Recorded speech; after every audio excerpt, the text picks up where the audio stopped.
cheating wife cried 'cause I sent her a divorce letter after she did it in AP's car. I'll call her wife just to reflect our status at the time. We had been together for 10 years, about 15 days from celebrating 2 years of marriage, no kids. The lease of the house was in her name, and in a totally passed away bedroom for 9 months after about 3 months of declining sexual activity. When it happened, it was the stereotypical starfish duties ex. In those 9 months, she also denied me any form of affection, hugs, rubs, touches, kisses, whatever you may think of her. She claimed it was her way of making me work on writing my PhD thesis. I admit I needed an incentive to write it. I had switched careers after finishing the research part and was no longer motivated to finish it. So I fell for that misuse disguised as a good thing. I tried to push through, and every free moment I got I spent it in front of my computer trying to finish the thesis, while she spent her time watching TV, social media, or texting and calling her friends. We practically had no time together as a couple anymore. About 3 months of this I blocked and couldn't handle the pressure of being stuck in the thesis, and the lack of affection and rejection. Whenever I tried to get a simple hug, I was begging for affection and always being rejected. That is soul crushing, and my mind started to wander bad thoughts. Every time I was alone not working on my day job, I ended up thinking of ways to end my life, evaluating the pros and cons of every way I could think of until eventually I decided on one method. Then I started to think about what messages I would leave behind and to whom. When I was deciding what message I would leave for my sister, I had a moment of clarity and realized what I was doing, and had the strength to stop it by removing what I thought was causing my suffering. I decided not to continue trying to write the thesis, and a few weeks later I stopped begging for affection. It worked, the bad thoughts stopped. However, we were now roommates and not husband and wife anymore. She continued to spend her time on the phone, texting or calling someone, and even when we were doing something together, which was rare, she would interrupt it to help a coworker with random stuff. Basically, me and our relationship was at the bottom of her priorities. She started to make a habit of answering phone calls and going to the bathroom at a time where in the previous 9 years she would already be asleep. She started to go meet her female friends and coworkers at the weekends to catch up and gossip, which would be boring to me, and I wouldn't enjoy, so she went alone. She arranged dinners followed by extensive talks in the parking lot. That was her reason for arriving in the first hours of the morning, with her coworkers, which I didn't know, and went without me because I wouldn't fit in or because I was visiting my parents in my hometown. Whenever I complained about those odd behaviors, she always dismissed my concerns and made me think I was crazy. Whenever she needed me, she could be kind, but as soon as she didn't need me anymore, she would go back to mistreating me. The only 2 weeks in those 9 months where she was sweet and fooled me into thinking we were back to normal, without sex, but with some affection, was when she asked me to work on a chapter of her PhD thesis. It had to do with programming, and she has no clue about it. As anyone remotely well-balanced can see, I was being used and misused left and right, but I could see it at the time. Even if you pointed out everything wrong about our relationship to me, I wouldn't recognize it. And if you dared to insinuate she could be cheating on me, I would be really mad at you. I started to open my eyes 1 year ago today. We were on vacation on a beautiful island in the Mediterranean, and I was convinced we were celebrating our 10th anniversary together. Yes, we were on a rough spot. To be fair, our relation was already passed away, but I could see it at the time. But she always made a point to celebrate all the dates, and gift exchange was really important to her. By the way, I'm not that into exchanging gifts, and have disappointed her on that department before. But for the 10th anniversary, I had got her something special, and never thought she would let it go by despite our recent struggles. Well, the day came and I suggested going to dinner at a restaurant instead of eating in our apartment as we had been doing all the previous days. She started berating me because it was a dumb thing. Why would we spend money when we could eat perfectly well at our apartment? I told her today was a special day, but didn't tell her it was our 10th anniversary. Apparently she forgot why that day was special. At the end of the day, I hid her present below her pillow, hoping when she found it she would remember what was so special about that day. Well, she found it, but didn't understand why I gave it to her. It was not usual for me to give her gifts out of the blue. Then I realized she had forgotten all about it.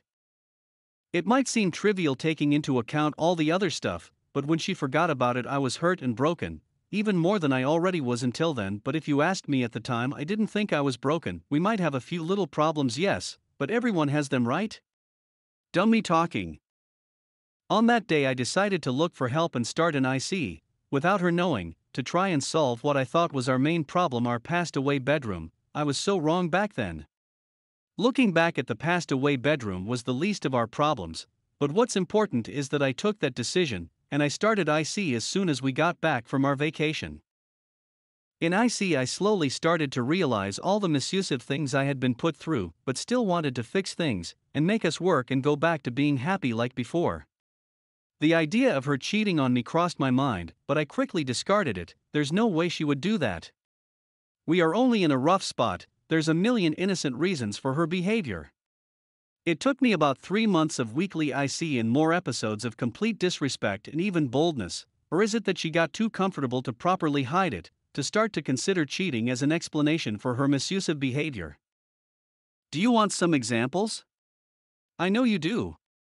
Smiling face. She kept her phone to herself. Always in her hand or sight and front facing down. And took it wherever she went, even the bathroom. She didn't do any of those things before. Whatever the activity we were doing together, no sexy things. Remember the passed away bedroom, she would stop to answer her coworker to help him during a more stressful and busy period. Today he needs my help, tomorrow I might need his help. That was her explanation. On my birthday we went partying to a club, the good old times where there was no COVID-19, with a few of my old, and they also became her friends. She was constantly texting on her phone, and even answered a call at around 3 a.m. claiming it was her female friend Emily, fake name, but eventually earlier in the call I figured she lied and she was not talking to Emily. Who the duck calls anyone at 3 a.m., especially a married person? Why would you take that call? Why would you lie about who it was? Why are you talking on the phone for about an hour with this mysterious person at 3 a.m.? While we were celebrating my birthday with our friends who we don't get to hang out much with because life happens.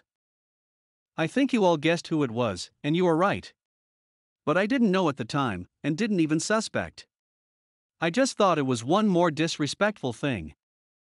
On another occasion we were talking about going to the cinema Friday night, because it was the last opportunity to watch a movie we wanted to see. On that day she said she was tired and didn't feel like going out. She wanted to stay at home and chill on the sofa. I understand that, and it's okay for me. So I also stay at home. After dinner she gets a call from her male friend from work, the same from the other calls, and agrees to go out to have a coffee and gossip about some impending changes in their departments. Not even an hour had passed since she said she was too tired to go out. I told her I wouldn't stay home, while she went off after trashing our plans, and I would go to the cinema and watch a movie anyway. I bet it's not the reaction you were expecting, but believe me, I could have totally stayed at home and not had any fun. That was the way I found to have some of the fun I had planned to have. Who are you, me from the past? Of course she immediately changes clothes to a beautiful summer dress, pretty easy to pull up if you get what I mean, and there she goes with him. Yes, he picked her up near our building. No, I didn't get to see him. Yes, I was dumb, I was pissed at the disrespect, but then again, cheating was at the bottom of the list of reasons I could think of. I return home from the movie and she's not there. I called, no answer. I call again, still no answer. I sent her a text. She replies saying this is no time for a girl to be out, I'll be home in half an hour. I decide to wait by the window to try and get a glimpse of the car/guy she returns with. She comes back about 2.5 hours later. I did get to see the car and even hear some things she said to him while outside the car. And what I hear immediately reminds of the way we would say goodbye to each other when we were starting to date. At this point cheating started to climb positions on the list of reasons for her behavior, yet it was still far from the top. Yes, still dumb and blind. On another occasion I found in her laundry, yes, I'm not proud, but desperation makes you do things you never thought you would, the panties she wore the day/night she went out for a coffee, or dinner, or company party, I don't recall, had a lot of what I think was body fluid, and I mean a lot. Which is not normal. No one is having that much fun at work or in normal hanging out with friends. That's when it became clear she was cheating on me. I felt like my heart was pulled out of my chest. I had found the proverbial gun with the bullets, but still in my mind it wasn't a smoking gun. There was still a 1% chance it wasn't real. She could have been pleasing herself, right? No need for a third party to intervene. So I decided to try and peek at her phone. It was really hard, because in my mind that is an awful thing. If you reach that point, you're done, there's no trust, there's nothing left. I even got the chance but backed down at the last minute. I had a talk with a friend who told me he too was cheated on. He never mentioned it before, and that the behavior of my wife was similar to his cheating girlfriend. That settled it. I finally got the opportunity to peek at her phone, and there it was in all of its glory, thousands of texts exchanged between her and this coworker who was passing a difficult time because his mother had been diagnosed with Alzheimer's. Another low blow. My grandmother suffered from deep Alzheimer's disease for about 10 years until she passed away, so she knew this was a soft spot for me, full of sexual talk, pics on underwear from them both, everything. They had been at it for at least a year until I found out. One ducking year. The same time as our passed away bedroom, and the same duration of her torturing me by denying affection. She not only chose to cheat on me, but also to be loyal or faithful to him. As if being with her husband was wrong and a betrayal of the other guy. Well, I'm glad she did it. At least, as far as I know, I don't have to battle with the thoughts of having sex or even touching her before/after he was inside her, or she kissing me after giving him a mouth, which she claimed to not enjoy giving me. But with him it was an appetizer or a dessert in their sex meal. Yes, she did what people do with meals. As soon as I found out this undeniable evidence, I was crushed, but this time I was already expecting it and didn't crumble immediately. I decided I would leave her as soon as possible. My situation was the best one can be when in this situation. No kids, no house owned, no lease in my name. I could just pack my things and leave as soon as I found a place for myself. I also decided I would not let her know what I found out, and more importantly how I found out. So I kept my composure and pretended like nothing happened. I even helped her with her dress as she was preparing to go to a big party event at her company, and I already knew that was not the main event for that night. He would be there as well, so naturally they would do what adults do, duck. About an hour later she left, and I finally could grieve, cry, yell, get mad, and let all my emotions out. I called my friend, read more of their texts, created this Reddit account, and spent about 4 hours writing my story and posted it on r/d bedrooms, which I had been following for the previous 6 months when I thought our problem was just a passed away bedroom. I want to thank all the people that supported me at that time and reached out with advice, and more importantly pointed me to useful resources such as this community, which I have been following since. Of course I couldn't sleep and stayed up until she arrived home at around 7 a.m. Of course she told me her group of friends was the last to leave the party, and that it was great. You and I know what was really great. In one of her texts to him later that day she said to him, "The after party left my thigh bruised because of the handbrake. Almost all cars in my country have handbrakes between the driver's and passenger's seat, so it's clear what kind of after party it was." That happened on the weekend. During the week I kept playing dumb while I was meeting with lawyers, found a place to live, arranged for my mail to be forwarded to a new address. All the while she stayed at work late. Another peek of her messages shows she wasn't working, but instead waiting on the other guy for another round of sex. In the previous 2 weeks they had sex more times than we had in the previous 18 months of our marriage. Way to go, wife. By Friday I had everything ready to move. As soon as she went to her work, my family came by and helped pack all my things and transport it to my new place. At the end of the day I sent her a message saying, "You know what you have been doing." I left the house and I'm filing for divorce, and immediately blocked her and called her mother to tell her about the divorce. I didn't explain why. I just said her daughter knew what she had been doing and should explain. My wife kept trying to call me without success. Called my mother, but she never answered. In the previous 10 years she never called my mother. She even called my friends, but they were already in the loop and never answered her as well. She then proceeded to text me via the same app she was using with her AP, and even accused me of being brainwashed by a former co-worker of mine and leaving to go living with her. Ridiculous accusation, and a classic example of projection. I blocked her. I only got to talk with her 2 more times. The next Wednesday, I called her to tell her the lawyer had sent a letter with all the info pertaining to the divorce. She tried to play the lost wife card who doesn't understand what's happening and why am I doing this. She kept crying saying she always fought for us, and that I never did.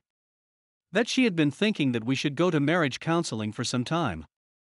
I think most of us are familiar with all this. The thing is, I almost fell for it. After that call, I started to doubt what I knew was undeniable true. Yet my broken and beaten heart started to doubt and wanted to believe in all her crap. Luckily, I had copies of their messages and read some of them to get real.